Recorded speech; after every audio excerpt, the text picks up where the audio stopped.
Hey guys, welcome back to the channel. Today's video, we're going to give a review of our brand new camper, the Grand Design Imagine AIM 15BH. We've done 8,000 miles, 17 nights in it, so I think we've spent enough time in here to give some honest feedback. Buckle up, Buttercup! The kids are eager to go outside and play, so I think we're going to start off by getting their feedback about the camper, and then we'll go more into the adulting, what the adults like about the camper, and some, features that we really think are nice. So who wants to go first? Maya, Asher, Kyla, Maya? Okay. Tell us, what do you like about this camper? You've spent a lot of nights in here, like 6 nights or 7 nights, a week's worth. What did you think about this camper? I love the counter space. Why did you like the counter space so much? Because I put all my stuff on there. You put your stuff on there? Yeah. Okay. And you slept on the floor, right? We had a special mat for you because you and your brother and sister don't want to sleep in the same bed. How did that work out? Good. Good? I felt really comfy. Yeah. So do you like having a camper again? Yes. Yes? Okay. Well, thanks for your feedback. Who's next? All right. It's Asher Smasher time. What was something that you really like about the camper? This can literally fit an Xbox in here.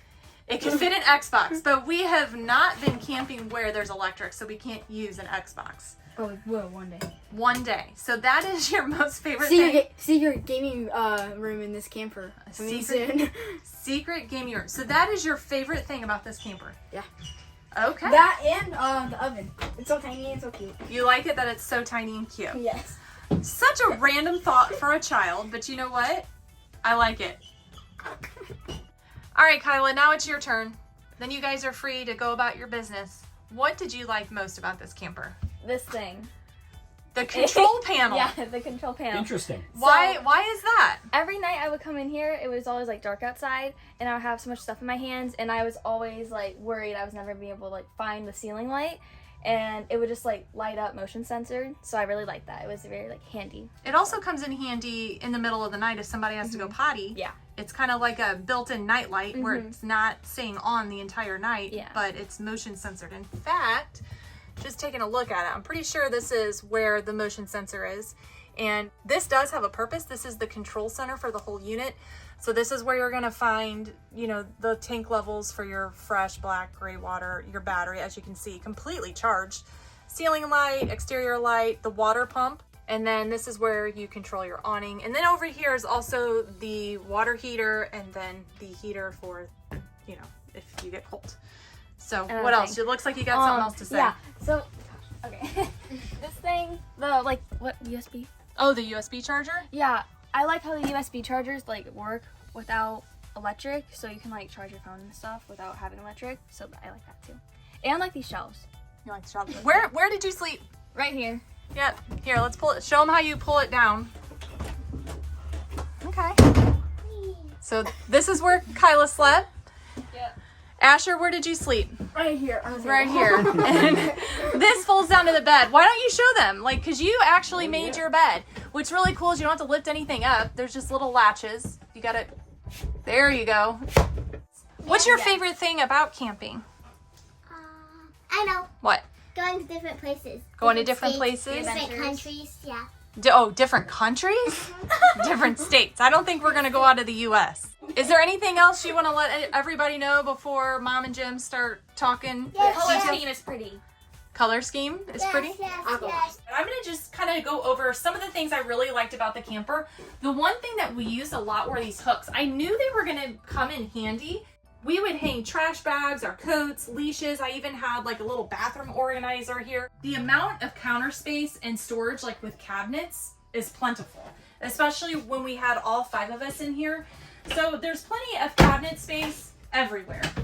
We fit like the big family size cereal boxes in here, the big Costco size Cheez-It boxes, the big Costco size bar boxes. So even if you have a large family that eats a lot, you're able to store all of that in here. And then of course, we had our plastic plates, napkins and stuff. Plenty of space for all of that. This fridge, I love it. Number one, it runs off the battery. You can dry camp, still have a refrigerator and freezer. Now I still have all the tape in and all that because I'm just weird, but you can see that, we were using it. It's still a little dirty. But we would have lunch meat in here, cheese, condiments, and it was big enough to accommodate us for a week-long camping trip.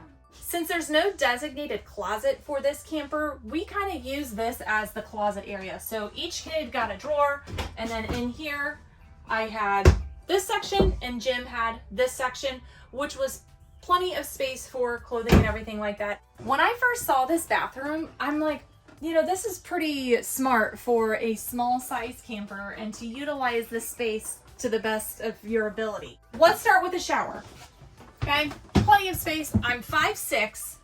It's smaller, but it's not too small where you're like washing yourself like this. I like that this is detachable so you can easily do whatever you need to do. But what I really like is the skylight. This helps with lighting in general. You don't have to have lights on. Like I don't have the bathroom lights on, which are, whoops, right here. That's the other thing that I just turned on was the fan. I like that. There's a fan right here for the stinky poos, or if you don't have the air conditioning on, you can actually open this up and this is gonna let in fresh air. You turn on the fan and then you get a little bit of air circulation. Now, the toilet here, as you can see, it is a smaller space, but for a smaller camper, you're gonna have to give a little bit. And I would rather take away from the bathroom space than take away from living space. It's still comfortable, you know, like you're only in the bathroom doing your business for a small amount of time. But this is the part that I really think is really cool. This sink, okay? It folds down. You can turn, I actually already emptied the tank, so I don't know, let's see. There might be a little water. No water. But it fills up here, and then when you close it, this thing right here is the drain. And it drains it down here, which takes it to the tank. So this is saving space so you can still use a toilet, but not have like a huge bulky sink and still have a large living area. This is where we kept our toothbrushes, toothpaste, things like that, our dry shampoo. So for a small bathroom, you do get a lot of space. I think it's a great option for those that have a Bronco or a small SUV that can't tow a fifth wheel. But I think I've talked enough. I kind of want to get your input, Jim. Oh boy, okay, you ready? Ah, that's better. Oh boy, okay. Well, just to get everything right out into the open, this has really been my first RV or camping experience like this. The only experience I have in my whole life, other than this right here, has been tent camping. So it's very kind of hard to compare the two, but I can tell you a couple of things I like just right off the bat. One of is just having a place that kind of feels like home. Instead of sleeping in a tent, I mean, we've got 4 walls and a ceiling and a roof, and I'll tell you what, it just feels good to be in here. There's plenty of space to move around.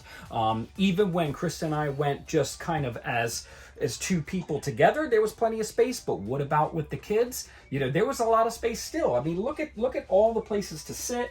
You know, we've got plenty of space to sit down where the kids can kind of, you know, crawl around on the beds, and with that top bunk being able to flip up, I mean, it really opens up that space a lot to be very usable, even just during the day when we're hanging out inside the camper. Like I said, even though I like all of this stuff in here, you know, the kids kind of covered the beds and the counter space and how kind of roomy it was in here. One of the things that I like the most is some of the features that you have outside the camper. So if you want to follow me out, we'll show you that. So one of the other big things that I liked is the fact that you have so much storage underneath what is the main bed in there. So we were able to keep a lot of the things that we weren't using or needing at the time under here. Now, I don't know if you can kind of get in here, but you can see that there is a small door that allows you to access all of this stuff from inside the camper. So, you know, when we're towing with the Bronco, we'll keep like some spare tires back here, some other tooling things that we can keep kind of near the back. But if we have like additional clothes or anything that we want that needs to be accessible from inside the vehicle, we can pack all of that close to that door, and it makes it extremely accessible as we're just kind of inside hanging out.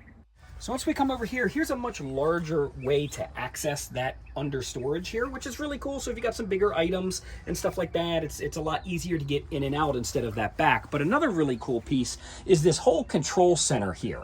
So this actually shows us, like with the solar paneling and all that stuff, how our batteries are, how much it's charging and all of that. Also, there's a main shut off, so if we're not here during the day, we're not using a lot of that battery power as the sun is charging it. But another really cool piece out here is this this like sink. So if you have some things out here that get dirty and you don't want to get it inside to the... AKA a Bronco that is really muddy, you can hose off the interior of it All the or stuff. whatever you need I to mean, do. the fact that we're out there doing off-road stuff and some pretty crazy things, it's nice to be able to bring the Bronco back to the camper or home base here and spray shoes off or spray if we get dirty and not have to track that dirt, mud, etc.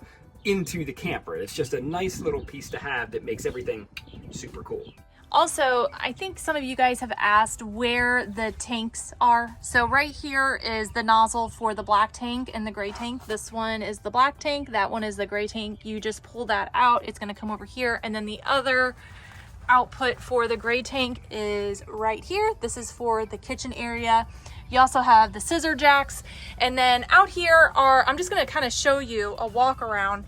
Here is another way to load your freshwater tank right here. And then this is where you can flush like your black tank. So you would hook up the hose here. You want to always use a separate hose. Don't use your drinking water hose. And then out here, this is our setup with 2 batteries. And we are going to do a specific video about our battery setup and the solar power and how we have dry camped for so long.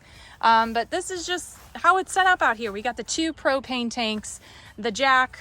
Anything that you want to touch base on about that? Kind of, like KRISTA just said, we have 2 batteries, which is an upgrade from the 1 single battery that this particular camper came with. And I think we're going to go into a lot deeper dive with that, but just to kind of give you a little bit of why do we upgrade the 2 batteries is since we do a lot of boondock camping and we're not attached to power for long periods of time, it was really nice to run these batteries, basically 2 batteries, and it really, especially with the cold weather and having the heat on for, like I said, days or nights at a time, it was really nice to have that extra insurance that overnight the battery wasn't going to go dead, or because we're traveling with the refrigerator on. And that, like in Utah, there isn't a lot of sun.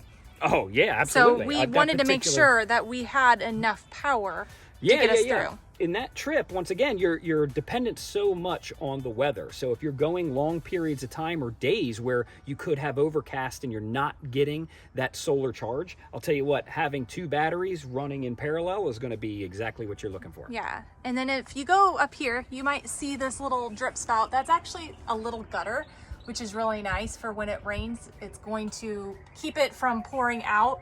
There's one on this side, and then there's also one in the front. If you look around in the back, here is a ladder. And this, I actually just noticed this spray port. So I'm thinking this is an outdoor shower. So we were probably using that one in there and could have just hooked it up right here. It's really just options. Yeah. I really like that part about this, that you're not just stuck to like one corner if you need to spray something off. Kind of like we are right here up against this structure.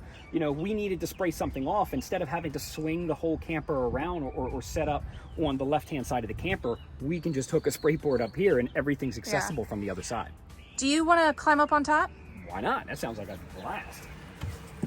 So here's the big skylight for the bathroom. Oh yeah. These are like the 2 little window vents where you can open it up and then those little fans are at. Oh yeah. We also have an antenna right here. Oh, look at that. Here's our AC. But look at, this is what I came up here for. Look at this solar panel. It is huge. For this size of a camper, like, I don't know. I'm just really pleased with the size of this solar panel. We've successfully dry docked for many days. So I think Grand Design hit it out of the park with this. Oh yeah, I would absolutely say the size of the solar panel, plus adding the additional battery, we have never even ran close to running out of power. It's been great. Now it's time to get down before I fall. Oh gosh. All right, and one last thing before I wrap up the review. Somebody asked about the awning size. You want to hop in there? You got it. And we'll put that awning out. Oh, the other thing is this screen door. Hold on, Oh, cool. before you do that. There's so much cool stuff. It's just hard I to know, catch it's like, it up. oh, I forgot about this. Nice screen door, so when it's a nice day like today, you can keep that open and have Jim's hand stick out just like that. It's fun. Okay, go ahead and open that Okay, awning. you ready? The best part is this awning's pretty much the whole side of the camper. Like you have what, like maybe 1.5 feet that is not covered. What I really like is that the awning is huge, but it also covers the little outdoor grill. Oh yeah, so as the grill master here, there's enough ventilation and space here, so I don't think that that's going to be a problem. Even though I do let Jim cook, when I mean let, it's like it's very happily welcomed. At nighttime, you have lighting and it's really bright. Here's the exterior lights. I know it's daylight, so you can't really see, but you should be able to see this light strip. It's the same width as the awning. So you do get a lot of light, which is really nice. Also, 8,000 miles on these wheels and tires. The tires have been nice. I know sometimes the Westlakes have a bad rap. We had the Westlakes on our Transcend, no problem. But I like the looks of it. I think it's pretty stylish. They're very meaty tires, so even when we were going off-road, I felt like they could handle it. Obviously, it's no 35 VFG or anything like that, but overall, for someone that's going to take it off-road, these tires were suffice. The camper suspension, it wasn't like it was like, oh, couldn't handle it. I think it handled really well for the type of environment we expose this camper to. So we've only done 2 trips, but it's total, what, 17 days, 8,000 miles, and so many more trips to come. Actually, the next one's gonna be Super Celebration East just in a few weeks, spending a week with Bronco enthusiasts, off-roading, doing all kinds of stuff. And you know, we're gonna have a home base. I don't have to go back to a hotel. I don't have to do anything. I have a home away from home. So I love the Grand Design quality, the cabinets, everything is just, I don't know, it's not cheaply made. It doesn't feel cheap. I don't feel like in a year from now, things are gonna start peeling off, breaking. It's just quality stuff. Grand Design's an amazing company. So if you guys haven't heard of Grand Design, I definitely recommend you check them out. They do have other smaller size campers that are towable by SUV. This is their smallest one right now, I believe. They have, I think, a 15 RB, they have an 18 BH. That one's amazing. That's got like a full bar. But it is bigger. I think it's like maybe 4,200 pounds or something like that. So depending what you're driving, they do have options. Of course, they have the 5th wheels. They have the toy haulers. They have the Transcends, which is what I originally had. I absolutely love the Transcend. So there's a lot of options from Grand Design. The best thing is they have great customer service and they are all like family. But I think that's gonna wrap it up for this video. Stay tuned because I am going to do a detailed review about the solar panel, the solar setup, dry docking setup for this camper, what all works, what doesn't, and just kind of the perks of if you're an off-road enthusiast like myself, how this kind of camper could fit your needs. But that wraps it up. Until next time, buckle up, Buttercup. I love this camper.